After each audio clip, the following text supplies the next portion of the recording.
ভারত এবার এমন একটা জিনিস মাঠে নামাতে চলেছে যার জেরে রীতিমতো পাকিস্তান হোক, আমেরিকা হোক কিংবা চীন, তারা কিন্তু সমঝে চলতে বাধ্য হবে ভারতকে। ভারতের সব থেকে বড় পদক্ষেপ নরেন্দ্র মোদীর সরকার ইতিমধ্যেই সেটার উপর কাজ করতেও নাকি শুরু করে দিয়েছে। কি সেটা? সুদর্শন চক্র।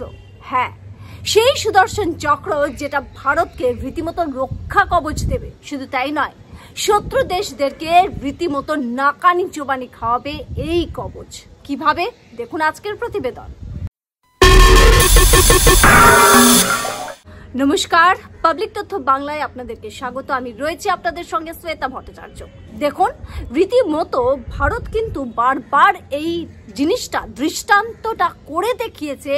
সেটা হচ্ছে যে ভারত কিন্তু কখনোই কোনো সাধারণ মানুষের ওপর যুদ্ধকালীন কোনো রকম রিভেঞ্জ নেওয়া বলুন, অত্যাচার বলুন কিংবা আঘাত আনা, সেটা করে না, করবে না। কিন্তু অনেক ক্ষেত্রেই দেখা গেছে যে ভারতের এই নীতির জন্য ভারতের ওপর শত্রু দেশগুলো কিন্তু আরো বেশি চেপে বসেছে। কারণ পাকিস্তান কখনোই কিন্তু ভাবেনি যে ভারত যে নীতি নিয়ে চলে আমরাও সেই নীতি নিয়ে চলবো। পেহেলগাঁও তার সব থেকে বড় উদাহরণ, যেখানে সাধারণ মানুষদের ওপর অ্যাটাক করলো পাকিস্তান। কিন্তু ভারত তার পাল্টা উত্তর দিয়েছে অপারেশন সিন্দুরের মাধ্যমে। কিন্তু সেক্ষেত্রেও ভারত কিন্তু নিজের নীতি একেবারে স্পষ্ট রেখে সেইভাবেই এগিয়েছে। পাকিস্তানের মাটিতে কোনো সাধারণ মানুষের ক্ষতি করেনি ভারত। আর এবার ভারতকে আরো বেশি ভেবেচিন্তে চলতে হবে, কারণ আমাদের শত্রু দেশগুলো ভারতের মতো নীতি নিয়ে চলে না। তারা আমাদের ওপর আঘাত আনতে, সাধারণ মানুষের ওপর আঘাত আনতে একবারও ভাবে না।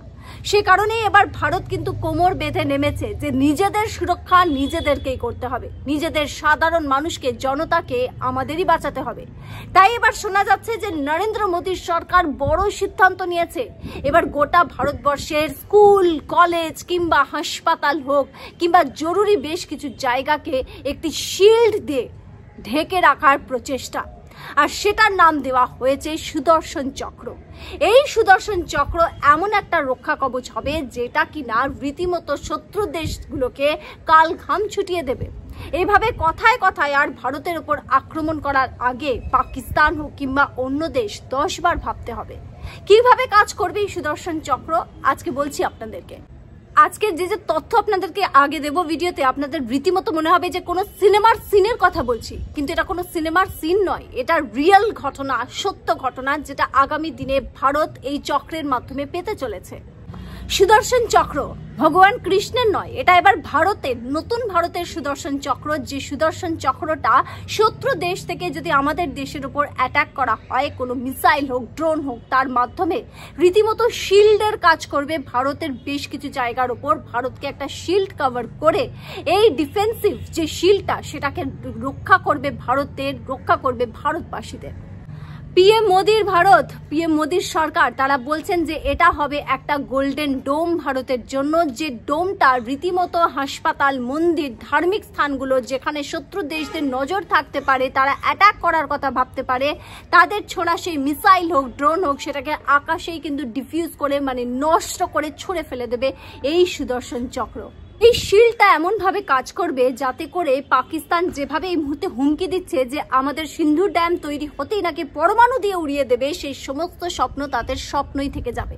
কারণ এই চক্রটা, এই শিল্ডটা যেটা গোল্ডেন ডোম হবে ভারতের কাছে, সেটা রীতিমতো প্রোটেক্ট করবে এই সমস্ত গুরুত্বপূর্ণ জায়গাগুলোকে। দেখুন, বিশ্ব জুড়ে এই গোল্ডেন ডোম তৈরি করার যে রেস, সেই রেসে কিন্তু নেমে পড়েছে আমেরিকা থেকে চীন পর্যন্ত। আমেরিকার যে গোল্ডেন শিল্ডটা, সেটা খুব তাড়াতাড়ি গোল্ডেন ডোমটা রেডি হবে। তাদের যে টার্গেট, সেটা ভীষণ রকম আকাশচুম্বী একটা তাদের বাজেট, এবং তার সঙ্গে তারা টার্গেট রেখেছে 2029-এর মধ্যে এই ডোমটা কিন্তু তৈরি হবে।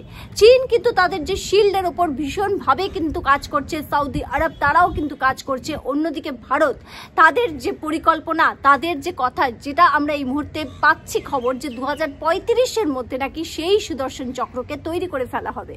অদৃশ্য এই যে শিল্ড হবে রীতিমতো প্রোটেক্ট করবে ভারতকে, ভারতের গুরুত্বপূর্ণ জায়গাকে, এবং শত্রু দেশগুলোর যে চাল বানচাল করে দেবে। এই সুদর্শন চক্রটা কোনো মিসাইলের মতো কাজ করবে না, এটা প্রত্যেকটা রেঞ্জ থাকবে, একাধিক রেঞ্জ থাকবে, লং রেঞ্জ, মিডিয়াম রেঞ্জ, এইভাবেই কাজ করবে এবং একাধিক ড্রোন, মিসাইল যাই ছোড়া হোক সেটাকে কিন্তু কভার করবে। অদৃশ্য এই শিল্ড রীতিমতো ভারতকে প্রোটেক্ট করবে, যেটা কিনা রীতিমতো হাওয়াতে সমস্ত চাল শত্রুদেরকে বানচাল করতে সফল হবে। বিশ্বজুড়ে আলোচনা রয়েছে যে এই যে শিল্ড তৈরি, যে দেশের কাছে এই শিল্ড থাকবে না সেই দেশ কিন্তু টার্গেট হবে শত্রু দেশের। কারণ এই আগামী দিনে যেদিকে বিশ্ব হাঁটছে সেদিকে কিন্তু একটা দেশ আরেকটা দেশের ওপর যুদ্ধ করতে হয়তো ভাববেও না। সেক্ষেত্রে এরকম অদৃশ্য যে শিল্ড, সেই শিল্ডটা ভীষণভাবে কিন্তু জরুরি হবে যে কোনো দেশের ক্ষেত্রে। আর সেই কারণে এই 10 বছরের টার্গেট নিয়ে মোদির নতুন ভারত কিন্তু ঝাঁপাচ্ছে এই সুদর্শন চক্রকে তৈরি করতে।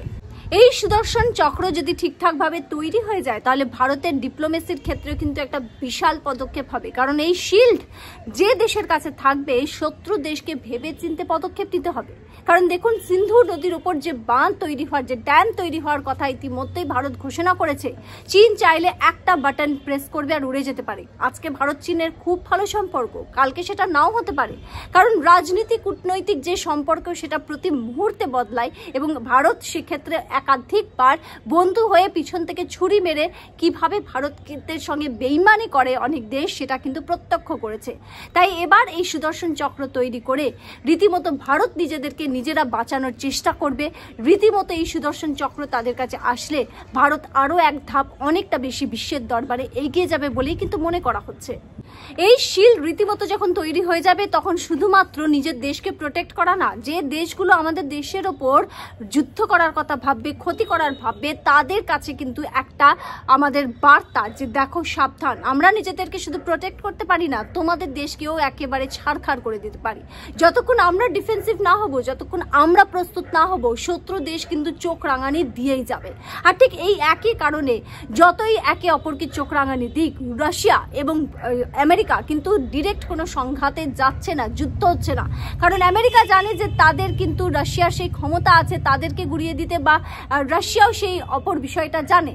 সুতরাং নিজেকে শক্তিশালী করা, বিশ্বের দরবারে নিজের জায়গা, নিজের পায়ের তলার মাটিকে শক্ত করা, এই মুহূর্তে ভারতও কিন্তু ঠিক সেই পথেই এগোচ্ছে। ভারত যদি এই সুদর্শন চক্র তৈরি করে ফেলে তাহলে পাকিস্তান বা বাংলাদেশের মতো দেশের কথা তো বাদ দিন, চীন এবং আমেরিকাও কিন্তু 10 বার ভাববে ভারতের বিরুদ্ধে কোনো পদক্ষেপ নেওয়ার আগে। কারণ এই লেয়ার বা এই যে লেয়ারটা যেভাবে অদৃশ্যভাবে কাজ করবে একাধিক লেয়ারের মাধ্যমে, সেটা কিন্তু জবাব দিতে জানবে। আর এই ধরনের শিল্ড শুধুমাত্র দেশের রক্ষা কবচের হিসেবে কাজ করে না, এই ধরনের শিল্ড কাজ করে দেশগুলির মান তুলে ধরতে জিও পলিটিক্সে।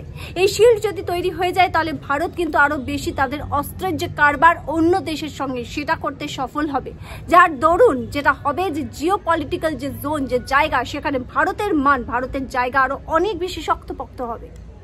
এই রক্ষা কবচ কিন্তু আরো একটা দিকে চমৎকার ভাবে কাজ করবে। স্যাটেলাইটের কোনো আঘাত বা স্যাটেলাইটের মাধ্যমে কোনো রকম ভারতের ওপর অ্যাটাক করার আগেও ভাবতে হবে শত্রু দেশকে। কারণ এই রক্ষা কবচ শুধুমাত্র এইটুকু কাজেই থেমে থাকে না, এটা রীতিমতো আমাদেরকে বাঁচাবে স্যাটেলাইট অ্যাটাকের মাধ্যমেও। এবং স্যাটেলাইট অ্যাটাক যদি কেউ করতে চায় সেখানেও কিন্তু রক্ষা কবচ হিসেবে কাজ করবে এই শিল্ড। শুধু তাই নয়, জিপিএস সিস্টেম থেকে শুরু করে আরো অনেক অত্যাধুনিক যে স্যাটেলাইটের মাধ্যমে যে বিষয়গুলো কাজ করে সেখানেও রক্ষা কবচের কাজ করবে কিন্তু এই শিল্ড। গোটা বিশ্বে প্রতি বছর ডিফেন্সের যে টেকনোলজি টিম বা টেকনোলজির যে জিনিসপত্র সেগুলো কিন্তু বদলাচ্ছে। তবে 2035-এর যে সময়টা নিয়েছে ভারত সেটা অনেকটাই লম্বা বলে অনেকে মনে করছেন। এবং সব থেকে বড় যেটা চ্যালেঞ্জ হবে সেটা হচ্ছে বাজেটটা। ভারত সেই বাজেটে, কারণ এই যে গোটা শিল্ড বা সুদর্শন চক্র করতে গেলে একটা মোটা বাজেটের প্রস্তুতি নিতে হবে, সেদিকে কিন্তু আমাদের পিএম মোদি এগোচ্ছেন, পিএম মোদির টিম এগোচ্ছেন এবং ভাবনা চিন্তা চলছে। এবং এটাও জানা যাচ্ছে যে 35টাকে কমিয়ে সেই বছরের যে ব্যবধান, সময়ের ব্যবধানটা যদি কমানো যায়, কিন্তু এই চমৎকার বা এই সুদর্শন চক্র যদি নিয়ে আসতে পারে ভারত, রীতিমতো ঘুম ছুটে যাবে শত্রু দেশদের। এই গোটা বিষয় নিয়ে আপনাদের মতামত কি অবশ্যই কমেন্ট সেকশনে কমেন্ট করে জানাবেন। দেখতে থাকবেন পাবলিক পোল, দেখতে থাকবেন পাবলিক তথ্য বাংলা। আবার একটা নতুন প্রতিবেদন নিয়ে অবশ্যই হাজির হব আপনাদের সামনে। আজকের প্রতিবেদন কেমন লেগেছে অবশ্যই জানাবেন। যদি ভালো লেগে থাকে তাহলে অবশ্যই লাইক করবেন, শেয়ার করবেন। নমস্কার, জয় হিন্দ।